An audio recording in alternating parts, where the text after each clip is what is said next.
The year is 1958. A federal agent sits in a basement archive beneath the Chicago field office, sweat beading on his collar despite the cold. Before him lies a box marked Romano, discontinued investigation. His supervisor told him never to open it. He does anyway. Inside he finds photographs of men whose faces have been deliberately scratched away, ledgers written in a code no cryptographer could break, and a single confession letter that ends mid-sentence as if the writer's hand simply stopped.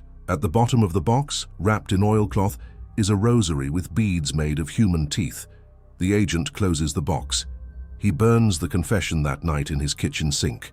Some stories, he decides, should stay buried, but we're going to dig it up anyway. Before we continue the story of the Romano family, make sure to hit that subscribe button and tell me where you're listening from. Which city? Which state? I'm curious to know who's brave enough to follow this story to the end. Our story begins 31 years earlier, in 1927 on a street in Newark, New Jersey, where the rain never seems to wash anything clean. The Romanos ran their empire from a butcher shop on Mulberry Street, where the smell of blood was so thick it seeped into the brick itself. Salvatore Romano stood behind the counter in his stained apron, cleaver in hand, explaining to a grocer why his protection payments were going up. The grocer, a man named Gennaro with soft hands and softer eyes, tried to negotiate. Salvatore didn't raise his voice. He simply pressed the cleaver into the wooden counter between them, the blade sinking deep, and said that the neighborhood was changing, that new expenses required new arrangements, that Gennaro's children were growing up so fast, weren't they? The grocer paid. He always paid. Everyone did. Salvatore Romano was not the most powerful man in Newark. That distinction belonged to the Lucchese family, who controlled the ports and the politicians. But Salvatore had something the Luccheses didn't: patience. He could wait years for an opportunity, decades for revenge. His father had taught him that power wasn't taken, it was inherited, one small compromise at a time. The Romanos had come from Palermo in 1903, with nothing but debts and a name that meant pilgrim. 24 years later, they owned 12 blocks, 3 judges, and enough secrets to collapse half the city's government if they chose to speak. They never chose to speak. Salvatore had 3 sons. The eldest, Vincent, was 32, built like a loading dock and just as subtle. He collected debts with his fists and never asked questions, which made him useful but limited. The middle son, Anthony, was 28 and cruel in ways that made even Salvatore uncomfortable. Anthony enjoyed the work too much, lingered too long over the fear in a man's eyes. He would be a problem someday, Salvatore knew, but not yet. Not while he was useful. The youngest was Michael, 23 years old, with his mother's dark eyes and his grandfather's capacity for silence. Michael had spent 2 years at seminary school before Salvatore pulled him out. The family needed him, Salvatore had said, and the church had enough shepherds. Michael never spoke about those 2 years, but sometimes late at night, Salvatore would find him in the apartment above the shop, rosary in hand, lips moving in prayers that sounded more like arguments with God than devotion. Michael was the dangerous one, Salvatore understood. Not because of violence, but because he still believed there was a difference between right and wrong, and that the difference mattered. On the morning of November 3rd, 1927, a Thursday grey with rain, Vincent burst into the butcher shop with news that changed everything. A shipment of Canadian whiskey, 40 cases, had been intercepted at a warehouse in Hoboken. Not by the police, by the Luccheses. It was a message. The Romanos had been expanding too fast, stepping on territory that didn't belong to them, and now there would be consequences. Salvatore cleaned his cleaver, his movements slow and methodical. Vincent wanted to retaliate immediately, to burn one of the Lucchese speakeasies, to send their own message. Anthony suggested something more personal, something involving the Lucchese lieutenant's sister, who worked at a dress shop on Broad Street. Salvatore told them both to shut up. Michael said nothing at all. He stood by the window, watching the rain streak the glass, his jaw tight. Salvatore recognized that expression. It was the look of a man trying to remember why he left the priesthood, and failing. That night, Salvatore called a meeting, not at the butcher shop where walls had ears, but in the basement of Our Lady of Mount Carmel, the church where the Romano family had been baptized, married, and eulogized for 2 generations. Father Domenico, a Sicilian with hands that shook from drink, unlocked the side entrance and didn't ask questions. He never asked questions. The Romanos paid for the new roof, the repaired organ, the hot meals served to the poor every Sunday. Father Domenico understood the economy of grace. In the basement, among boxes of wine for communion and vestments that smelled of incense and mildew, Salvatore laid out the situation. The Luccheses were testing them. If the Romanos did nothing, they would be seen as weak, and weakness in their business was an invitation to extinction. If they retaliated too hard, they risked a war they might not win. The solution, Salvatore said, was to make the Luccheses believe the Romanos were backed by someone bigger, someone even the Luccheses feared. They needed to create the illusion of an alliance. Vincent scratched his head. Anthony grinned, already imagining the lies they would spread. Michael spoke for the first time. He asked his father if this was really about territory or if it was about pride. Salvatore didn't answer. The silence that followed was heavy enough to suffocate. The plan was simple, Salvatore explained. They would reach out to Gino Marchetti, a capo from Philadelphia who had recently expanded into New York. Marchetti was ambitious, violent, and stupid. A dangerous combination, but useful. The Romanos would feed Marchetti information about Lucchese operations, small things at first, enough to make Marchetti think the Romanos were valuable allies. In exchange, Marchetti would make noise, flex his muscle. Let it be known that anyone who touched the Romanos would answer to Philadelphia. The Luccheses would back off. The Romanos would survive. Everyone would make money. It was elegant, Salvatore said, because no one had to die. Michael asked what happened when Marchetti realized he was being used. Salvatore said that by then it wouldn't matter. They would have what they needed. Michael asked what they needed. Salvatore said, time. The meeting ended just before midnight. Father Domenico locked the door behind them without making eye contact. As the Romano men walked back through the rain to the butcher's shop, Vincent clapped Michael on the shoulder and told him to stop worrying so much, that he'd never make it in this business if he kept thinking like a priest. Michael didn't respond, but Anthony, walking a few steps behind, noticed the way Michael's hands were clenched, the way his knuckles had gone white. Anthony smiled to himself. He liked it when people were afraid. It meant they were paying attention. The next morning, Salvatore sent word to Gino Marchetti through a mutual contact, a bookmaker named Freddie Tucci, who worked both sides of the Hudson and survived by never taking sides. Marchetti agreed to meet the following Tuesday at a restaurant in Camden, neutral ground. In the days between, the Romano family operated as if nothing had changed. They collected their rents, ran their numbers game, distributed their liquor to the speakeasies that stayed open despite prohibition, or perhaps because of it. The machinery of their small empire ground forward, indifferent to the tension coiling beneath the surface. Michael threw himself into the work with an intensity that surprised everyone. He spent 12-hour days managing the books, visiting their clients, ensuring every dollar was accounted for. At night, he returned to the apartment above the shop and sat at the kitchen table with a bottle of rye, not drinking, just staring at the amber liquid as if it held answers. His mother, Lucia, watched him from the doorway, her rosary clicking softly in her hands. She had given birth to 3 sons and buried 2 daughters, and she knew the look of a man trying to outrun his conscience. She had seen it on her husband's face 30 years ago, back when Salvatore still flinched at the sound of breaking bones. She said nothing to Michael. There was nothing to say. You either made peace with what you were, or you drowned in the trying. On Tuesday, November 8th, Salvatore, Vincent, and Michael drove to Camden in a black Packard that smelled of leather and cigars. Anthony stayed behind to manage the shop, which he resented, but Salvatore didn't want Anthony anywhere near a negotiation. Anthony's idea of diplomacy was a straight razor and a smile. The restaurant was called Lombardi's, a narrow building with checkered tablecloths and the kind of marinara sauce that made men forget they were supposed to be killing each other. Gino Marchetti was already there, sitting in the back booth with 2 men whose necks were thicker than their vocabularies. Marchetti was 45, balding, with eyes that never stopped moving, cataloguing exits and weapons and weaknesses. He shook Salvatore's hand too hard, kissed him on both cheeks like they were brothers, and ordered wine for the table without asking. It was a power move, small and pathetic, But Salvatore smiled and drank and pretended not to notice. Salvatore explained the situation carefully, choosing his words like a jeweler selecting diamonds. He told Marchetti about the Lucchese problem, framing it as an opportunity rather than a crisis. The Luccheses, Salvatore said, were overextended, arrogant, vulnerable. If Marchetti wanted a foothold in New Jersey, this was his chance.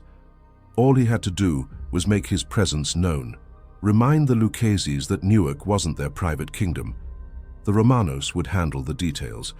Marchetti would reap the rewards. Marchetti listened, nodding slowly, his fingers drumming on the table. He asked what the Romanos wanted in return.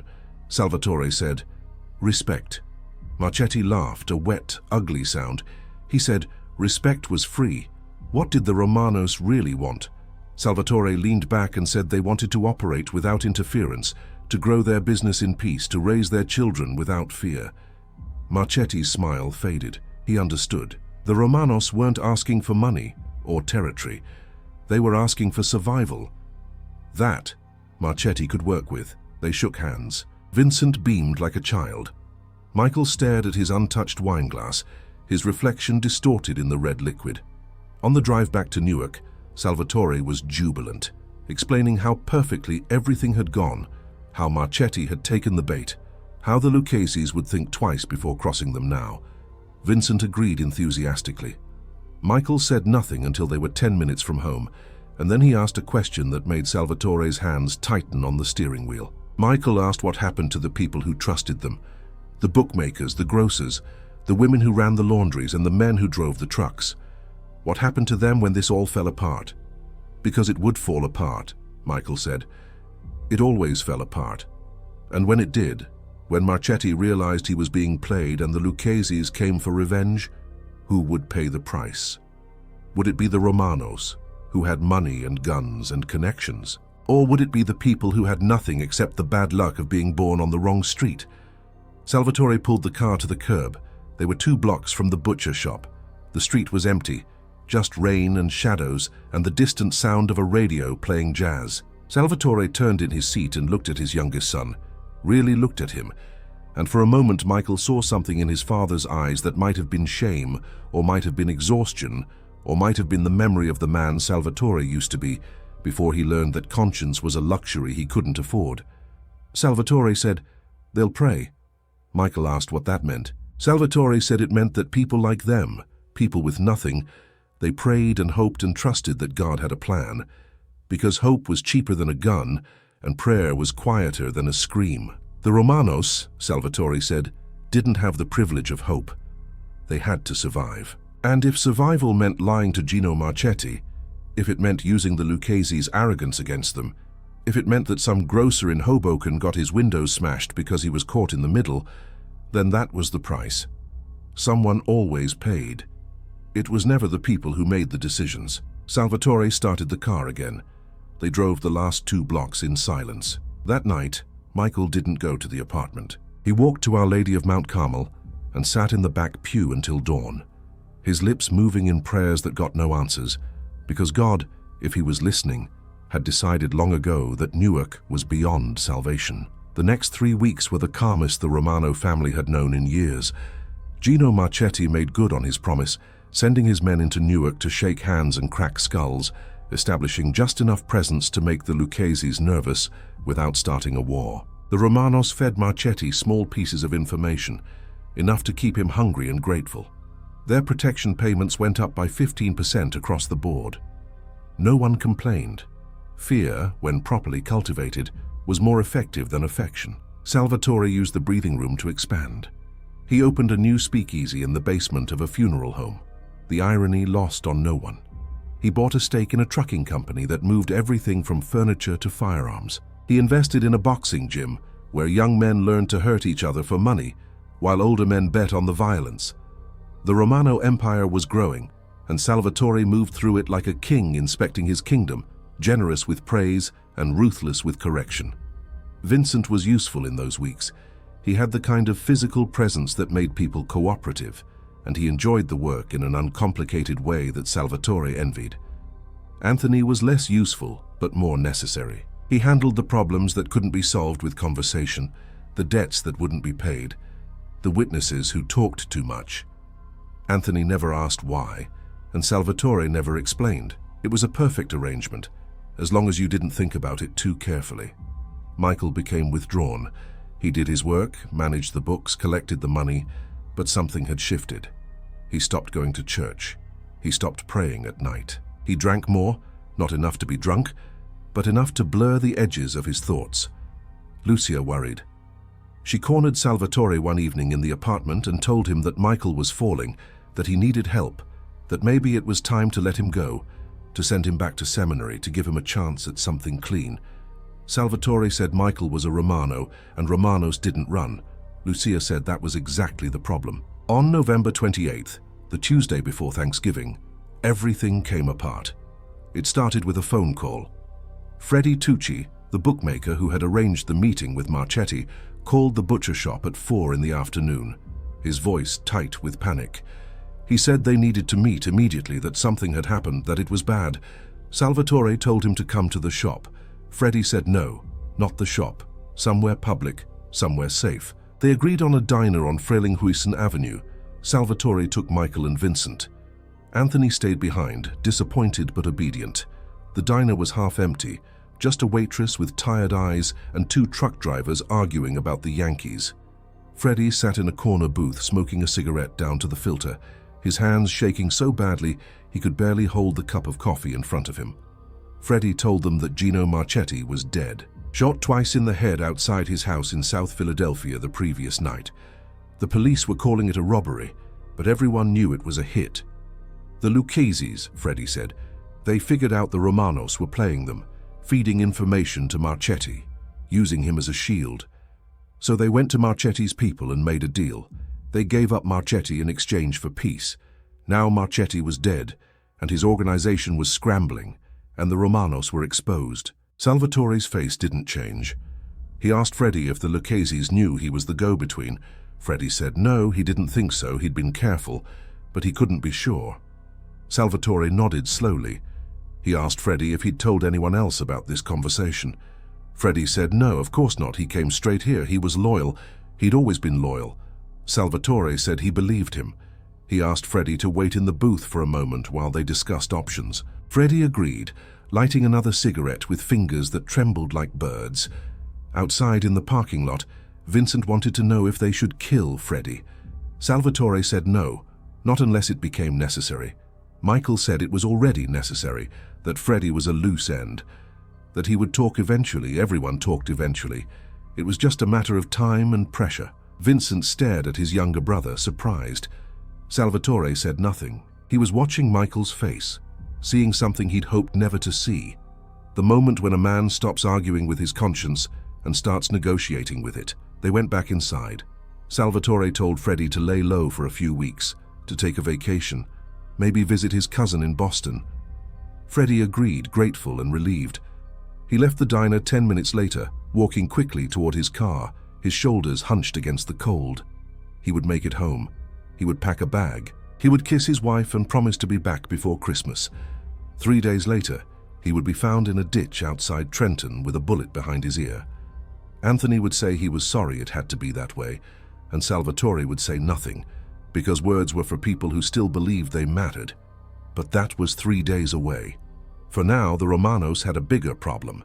The Lucchese's knew they'd been played, and the Lucchese's didn't forgive. Salvatore called a family meeting for that night, not at the church this time, but in the apartment above the shop, where the walls were thick and the neighbors knew better than to listen. The meeting lasted 4 hours. Vincent argued for an immediate strike, a show of strength before the Lucchese's could mobilize. Anthony wanted to go after the Lucchese leadership directly, to turn this into a war the Romanos could actually win if they were vicious enough. Michael argued for something no one expected: surrender. Not complete surrender, not an admission of guilt, but a gesture, a payment, an acknowledgement that they'd overstepped. Give the Lucchese's something, Michael said. Money or territory or apologies, whatever it took to de-escalate. Pride wasn't worth dying for. Salvatore listened to all of them. Then he made his decision. They would do nothing. Not yet. They would wait, watch, prepare. And when the Lucchese's made their move, because they would make their move, The Romanos would be ready. Vincent protested. Anthony called it cowardice. Michael said it was suicide. Salvatore said it was survival. And survival was the only thing that mattered. The only thing that had ever mattered, and if they didn't understand that, after everything he'd taught them, then they deserved whatever happened next. The meeting ended badly. Vincent stormed out, slamming the door hard enough to crack the frame. Anthony left without a word, his jaw tight, his hands flexing like he was imagining them around someone's throat. Michael stayed. He sat across from his father at the kitchen table, the same table where Lucia rolled pasta, and Salvatore counted money, and 3 generations of Romanos had made promises they couldn't keep. Michael asked his father if he ever regretted it. Any of it. The lies, the violence, the compromise, the slow erosion of everything they'd been taught to believe in. Salvatore was quiet for a long time. Then he said that regret was a luxury for people who had choices, and he'd stopped having choices the day his father died and left him with a family to feed and debts that couldn't be paid with prayers. He did what he had to do. They all did. And if Michael wanted to judge him for that, if he wanted to pretend there was some other way, some clean path through the mud, then he was welcome to try. Salvatore would even help him. But Michael wouldn't try, Salvatore said, because deep down beneath all the seminary training and the rosaries and the guilt, Michael understood the same thing Salvatore understood, that the world was divided into people who took and people who got taken, and the only choice that mattered was which side you were on. Michael left without answering. He walked through the rain to a bar on Market Street, where no one knew his name, and he drank whiskey until the bartender cut him off, and then he walked some more, through streets that smelled like garbage and wet stone, past windows where families sat down to dinner, and children did homework and normal people lived normal lives. Lives untouched by the rot that seeped through everything Michael knew. He thought about seminary, about the 2 years he'd spent studying theology and canon law, learning about grace and redemption and the possibility of forgiveness. He'd left because his father needed him. That's what he'd told himself. But standing there in the rain at 3 in the morning, his clothes soaked and his head spinning, Michael realized the truth. He'd left because he was afraid. Afraid that if he stayed, if he took his vows and committed himself to God, he would have to mean it. He would have to believe that there was something worth believing in, and he didn't. He never had. Michael went home. He climbed the stairs to the apartment and found his mother asleep in her chair, rosary still clutched in her hands, her face lined with 57 years of worry and prayer and hoping that faith was enough. He kissed her forehead and went to his room and lay in bed staring at the ceiling, listening to the sound of his own breathing, waiting for dawn or judgment or whatever came first. The Lucchese's made their move 3 days later, not with violence, which would have been expected, but with bureaucracy, which was worse. A health inspector showed up at the butcher shop on the morning of December 2nd and found violations that didn't exist. Rat droppings in the stockroom, meat stored at improper temperatures, blood in the drains. The shop was shut down, pending remediation. A fire marshal came the same day and declared the building a hazard, citing faulty wiring and blocked exits. The funeral home where the Romano speakeasy operated was raided that night, not by police but by federal agents who found enough liquor to violate the Volstead Act 6 times over. 2 of Vincent's collection men were arrested for assault, both on charges that would have normally been ignored. The boxing gym was cited for operating without proper licenses. In 48 hours, the Romano Empire was crippled, not destroyed, but bleeding, and everyone knew who held the knife. Salvatore moved quickly. He paid off the health inspector, bribed the fire marshal, got a lawyer for his men, and a new location for the speakeasy. It cost him $30,000, nearly half his liquid capital, but he did it. The butcher shop reopened 5 days later. To anyone watching, it looked like the Romanos had survived. But Salvatore knew better. The Lucchese's had proven they could hurt him without firing a shot, and that knowledge was more dangerous than any gun. It meant next time they wouldn't stop with bureaucracy. The family gathered again on December 10th, this time in the butcher shop after closing, the smell of raw meat hanging in the cold air. Salvatore laid out the new reality. They were weakened, exposed, vulnerable. They needed to rebuild their reserves, cut expenses, consolidate operations. No more expansion, no more risks. They would operate quietly, pay their tributes to the Lucchese's without complaint, and hoped that time would let the wound heal. It was humiliating, Salvatore said, but humiliation was temporary. Death was permanent. Vincent accepted it with resignation. Anthony rejected it with fury, pacing the floor, punching the wall hard enough to split his knuckles. Michael said nothing at all. He'd said everything 3 days ago and no one had listened, and now they were exactly where he'd predicted they'd be. Smaller, weaker, trapped. He felt no satisfaction in being right, just exhaustion.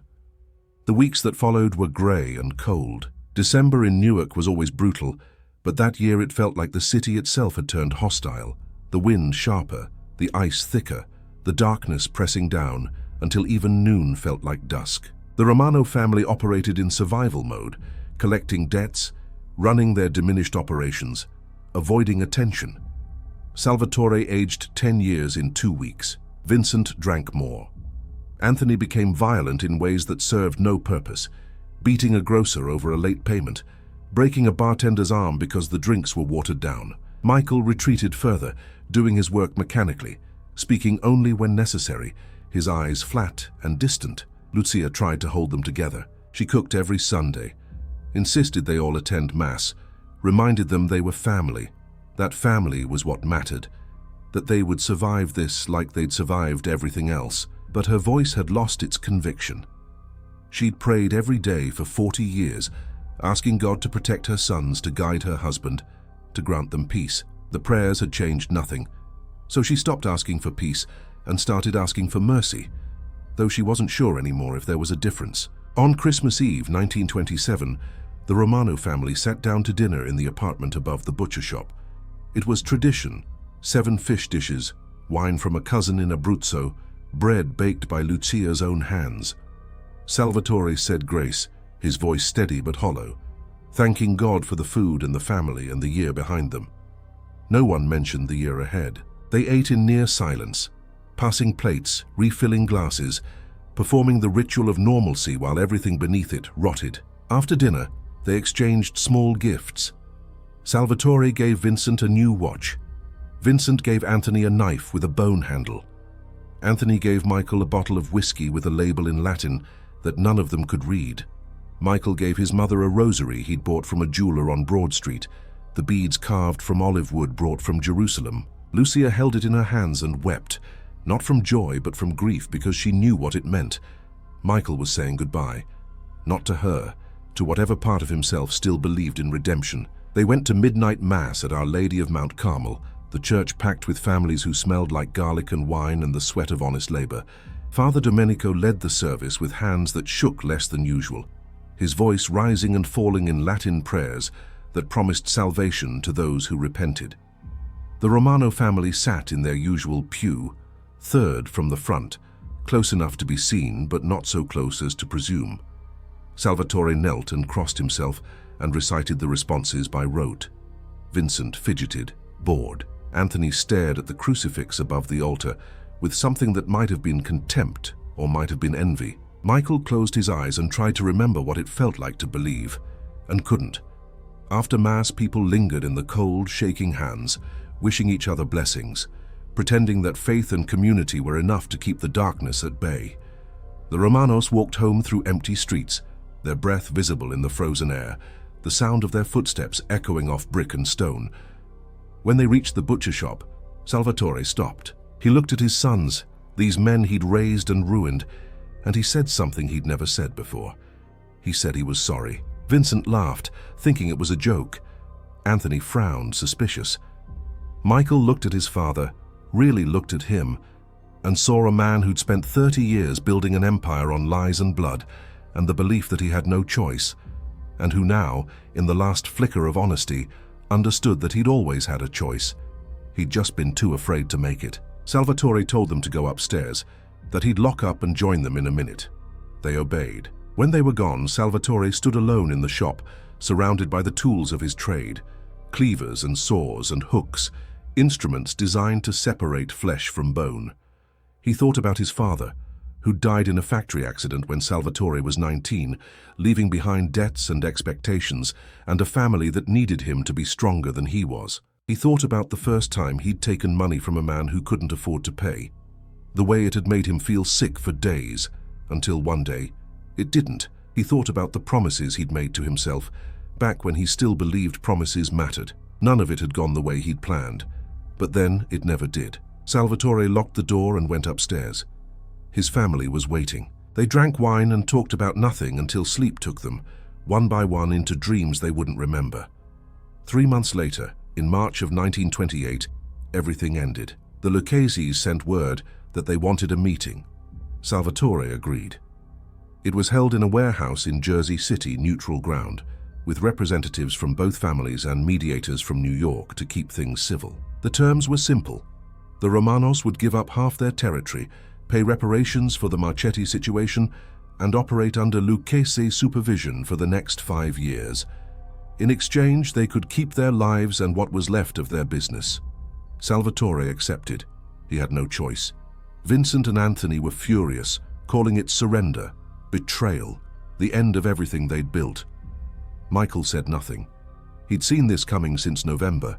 They all had. They'd just been hoping that hope was stronger than gravity. The meeting ended without incident. The Romanos drove back to Newark in silence, the weight of their new reality pressing down like a lead blanket. When they arrived at the butcher shop, they found the windows smashed, the door kicked in, and the shop ransacked. Nothing was stolen. It was a message: "You are ours now." Salvatore stood in the wreckage and nodded slowly, accepting it the way a man accepts a cancer diagnosis, with resignation and the knowledge that fighting would only make it hurt more. That night, Michael packed a bag. He told his mother he was leaving, that he couldn't do this anymore, that he needed to go somewhere clean and start over, if starting over was even possible. Lucia begged him to stay. Michael said staying would kill him and leaving might kill him too, but at least leaving gave him a chance. Lucia asked where he would go. Michael said he didn't know. West, maybe. Somewhere without history. He left before dawn. He didn't say goodbye to his father or his brothers. He just walked out into the March cold and caught a train heading anywhere but here.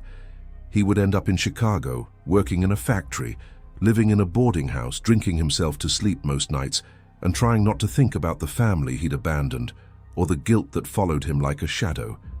He would never return to Newark. He would never speak to his family again. He would die in 1953, alone in a hospital bed.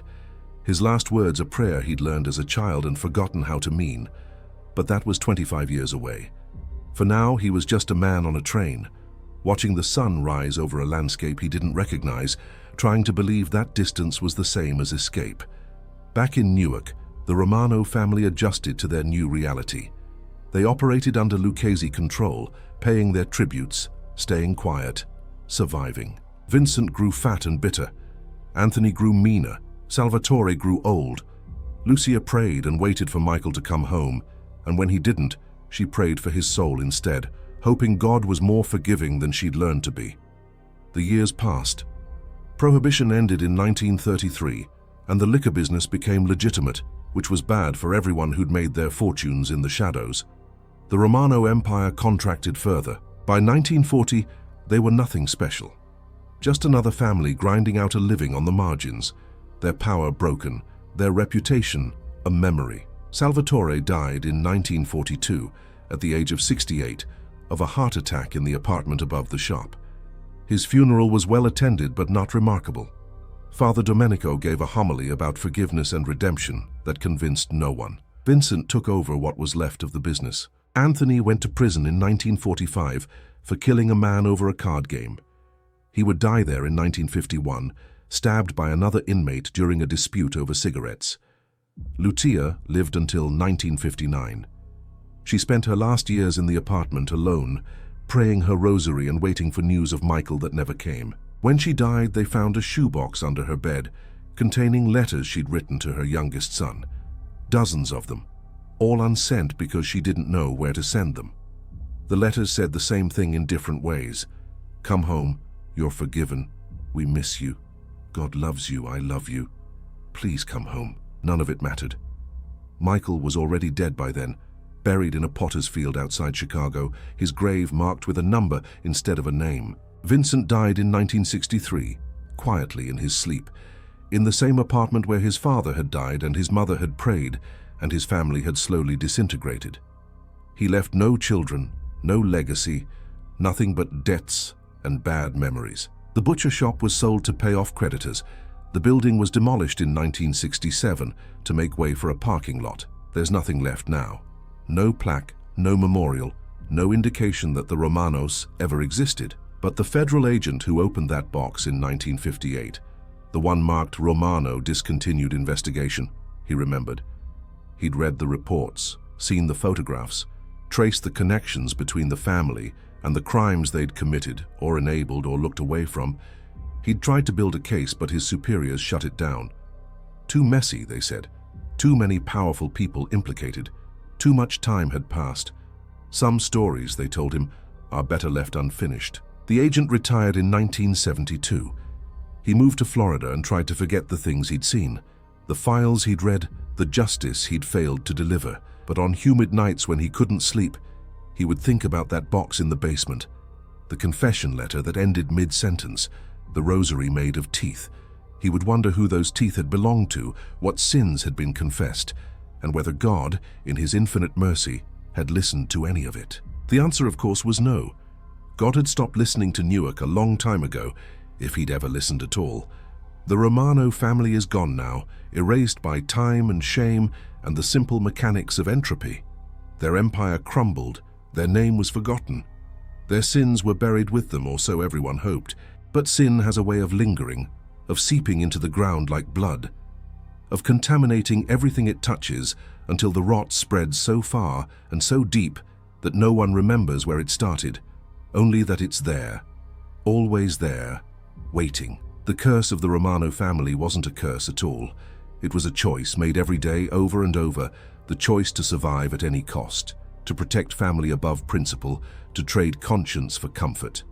And the price they paid wasn't supernatural or dramatic. It was slow and ordinary and human, the gradual erosion of everything they claimed to value, until all that was left was the weight of what they'd done and the certainty that it had meant nothing. There are no ghosts in this story, no divine intervention, no karmic justice, just people making decisions and living with the consequences, or failing to, or dying before they had to. The horror isn't in the violence or the crime. It's in the realization that the Romano family was unremarkable, that 1,000 families made the same choices in 1,000 different cities, that the rot wasn't unique to them, but endemic to the system they operated in, the world they inherited, the America they helped build. And if you're listening to this story from wherever you are, whatever city, whatever state, ask yourself, what sins are buried under the streets you walk on?